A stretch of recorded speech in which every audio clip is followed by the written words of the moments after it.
Hai sahabat kompeten Inata, welcome to Inata News Channel.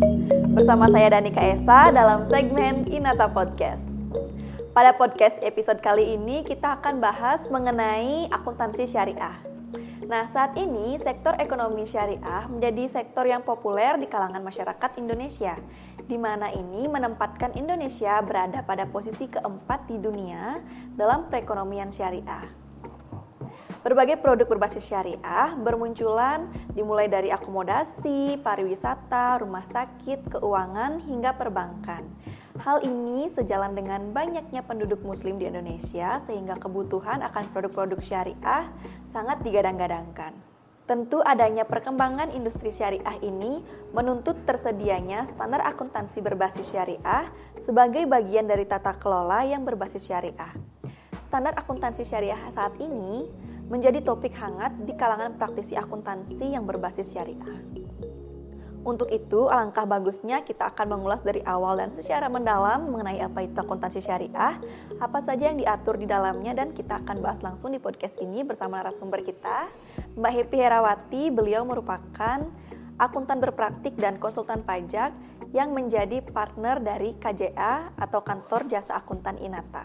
Selamat sore Mbak Happy. Lanjut nih Mbak Epi, kita akan masuk ke obrolan kita topik pertama ya. Kita akan bahas tentang akuntansi syariah. Nah, mendengar kata akuntansi syariah, sebagian dari kami mungkin masih awam ya Mbak Epi ya. Bisa dijelaskan sedikit tentang akuntansi syariah itu sendiri Mbak Epi? Jadi akuntansi syariah itu adalah jenis akuntansi yang memberikan konsep dasar di mana transaksi-transaksinya itu harus sesuai dengan prinsip syariah. Prinsip syariah. Betul. Iya. Baik Mbak Happy, di Indonesia ini ada beberapa standar akuntansi yang telah disusun oleh Ikatan Akuntan Indonesia dan diterapkan dalam praktiknya. Menurut Mbak Happy, apa sih perbedaan antara akuntansi syariah dengan akuntansi yang lainnya? Kalau akuntansi syariah sendiri pembedaannya hanya ada pada karakteristiknya ya. Jadi karakteristiknya itu dari akuntansi syariah, dia transaksinya itu tidak boleh mengandung unsur gharar, zolim, maisir, dan riba. Itu yang pembedanya dari akuntansi biasa. Oh, jadi prinsip-prinsip itu, karakteristik itu yang menjadi pembeda ya? Betul. Dengan akuntansi yang lainnya. Nah, boleh dijelasin nggak Mbak Epi lebih lanjut tentang apa itu gharar, maisir, dan karakteristik lainnya? Jadi kalau gharar itu kan berarti menyangkut ketidakpastian. Ketidakpastian di situ apakah transaksi tersebut adalah mengandung ketidakpastian apa tidak gitu ya. Iya. Kemudian yang dinamakan riba itu sudah jelas kalau secara syariah yang namanya riba atau bunga berbunga itu kan tidak diperbolehkan. Itu artinya riba. Lalu mengenai maisirnya itu sendiri, maisir itu kalau secara istilah itu diartikan menjadi sebagai perjudian. Oh, perjudian. Jadi itu perjudian. Iya betul. Jadi misalkan apakah satu entitas itu bisa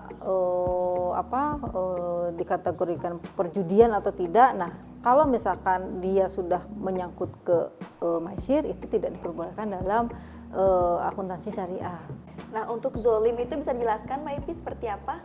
Kalau zolim itu berarti kan tidak boleh menyakiti, atau misalkan dalam transaksi syariahnya sendiri itu apakah memang itu mengandung unsur ketidakbenaran seperti itu. Jadi di segi entitasnya berarti kan transaksinya harus sudah benar. Oh gitu, baik Mbak Epi.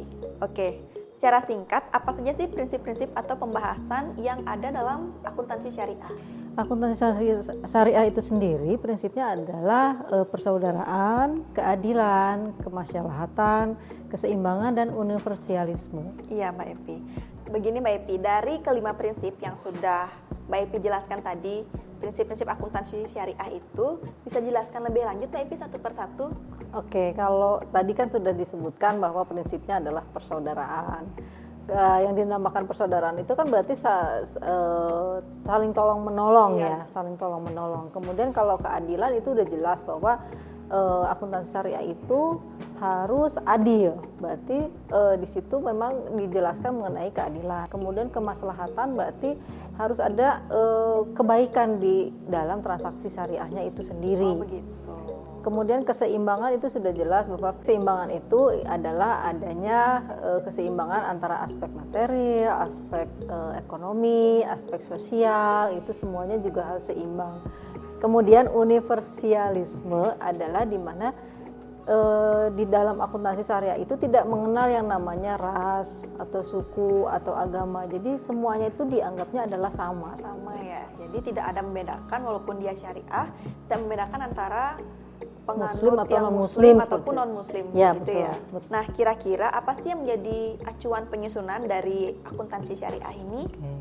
Acuannya adalah yang tadi saya sebutkan tadi adalah transaksinya harus memiliki karakteristik dari syariahnya itu. Iya. Kemudian ada nggak hal-hal menarik dari akuntansi syariah dari pandangan Mbak Happy itu seperti apa? Menariknya adalah transaksinya harus sesuai dengan prinsip syariahnya. Kemudian Mbak Happy, kalau kita flashback kembali ke belakang, seperti yang kita ketahui, standar akuntansi telah tersedia untuk berbagai entitas dan juga diterapkan oleh entitas itu sendiri. Lalu pandangan Mbak Happy ini seperti apa ya kira-kira yang melatar belakangi adanya akuntansi syariah dan saat ini diterapkan oleh entitas khususnya yang berbasis syariah? Dikarenakan perkembangan industri syariah ini semakin cepat gitu ya, semakin banyak orang yang minat untuk menggunakan syariah itu sendiri. Jadi sehingga entitas itu berusaha untuk memenuhi kebutuhan tersebut. Memenuhi kebutuhan dari masyarakat tersebut ya. Gitu. Oke Mbak Happy, nah entitas apa saja sih yang sudah menerapkan akuntansi syariah ini? Kalau yang saya ketahui adalah contohnya perbankan syariah, asuransi syariah, leasing syariah, kemudian trading juga sekarang sudah ada pilihan. Ada trading syariah ya, perusahaan syariah yang sudah listing di bursa. Iya betul. Kemudian juga ada yang namanya fintech syariah. Fintech syariah. Oke, kalau misalkan nih ada salah satu entitas yang berbasis syariah, namun mereka tidak mengacu pada akuntansi syariah itu sendiri atau menerapkan akuntansi yang non syariah. Bagaimana tanggapan Mbak Happy mengenai hal tersebut?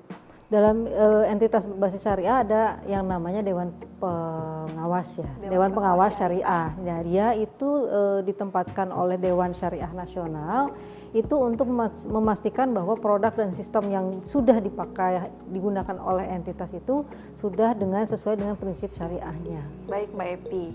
Jadi untuk akuntansi syariah ini sudah memiliki dewan pengawasnya, yaitu pihak tersebut bertanggung jawab untuk mengawasi akuntansi syariah, yang mana mereka adalah Dewan Pengawas Syariah ya Mbak Happy ya. Baik Mbak Happy, selaku seorang praktisi, ada tidak kesulitannya dalam memahami akuntansi syariah ini? Betul. Jadi memang ada kesulitan untuk memahami akuntansi syariah dikarenakan memang banyak sekali istilah-istilah yang tidak umum gitu ya. Sehingga memang perlu dipelajari lebih detail mengenai akuntansi syariah. Istilah-istilah tersebut ya yang perlu dipelajari lebih lanjut.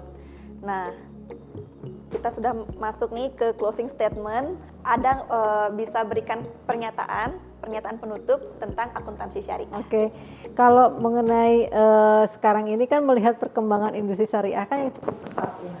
Menuntut adanya tata kelola yang baik di perusahaan syariah, sehingga ya itu besar diperlukannya standar akuntansi syariah sebagai pedoman untuk entitas tersebut. Oke, baik Mbak Happy, terima kasih atas waktunya ya, sudah memberikan informasi mengenai akuntansi syariah. Sama-sama, Esa. Nah, sahabat kompeten Inata, sekian bincang-bincang kita di episode kali ini. Nantikan bincang-bincang berikutnya dengan narasumber yang hebat, kompeten, dan tentunya kece abis. Jangan lupa subscribe, like, komen, dan share video ini ke seluruh sosial media yang kalian punya. Saya Danika Esa pamit undur diri, sampai jumpa.